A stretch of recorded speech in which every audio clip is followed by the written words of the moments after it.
Hi friends, మనమైతే నిన్న పొలం దగ్గరికి వెళ్ళి రావడం జరిగింది.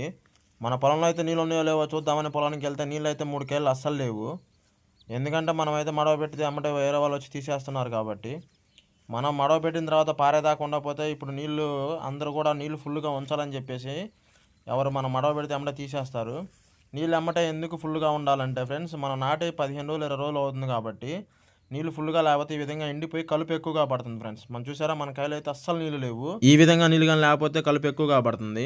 అందుకని చెప్పి నీళ్ళు అయితే ఎప్పుడు ఫుల్గా ఉండాలి ఫ్రెండ్స్. నేను అందుకని చెప్పి నీళ్ళు ఫుల్గా పెడదామని చెప్పి అయితే వెళ్ళి రావడం జరిగింది. అదేవిధంగా మన చేలో ఎలాంటి తెగులు ఉంది, ఎలాంటి ప్రాబ్లం ఉంది అనేది కూడా మనం చేను వెళ్ళి ఒక కాయ చూసుకొని రావడం కాదు. ఎప్పుడైనా వరి చేనుకి వెళ్తే మటుకు మనం వెళ్ళేదే వరి చేనుకి వారానికి ఒకసారి వెళ్ళినప్పుడు మొత్తం పొలం మొత్తం తిరిగి చుట్టూరా ఏం ప్రాబ్లం ఉంది ఏందని చూసుకొని రావాలి.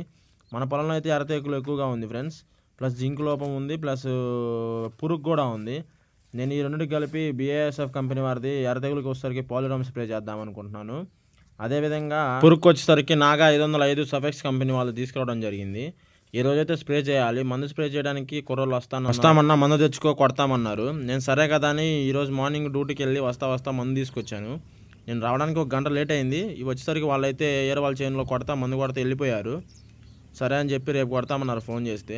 మనమైతే వరి చేను వేసినప్పుడు మన సొంతగా మనం పని చేసుకోలేకపోతే ఇలాంటి ప్రాబ్లమ్స్ ఎక్కువగా ఉంటాయి ఫ్రెండ్స్. మనం మందు కొట్టుకోవాలన్నా కానీ ఇలాంటి సమస్యలు ఉంటాయి, మందు జల్లాలన్నా కానీ ఇలాంటి సమస్యలు ఉంటాయి.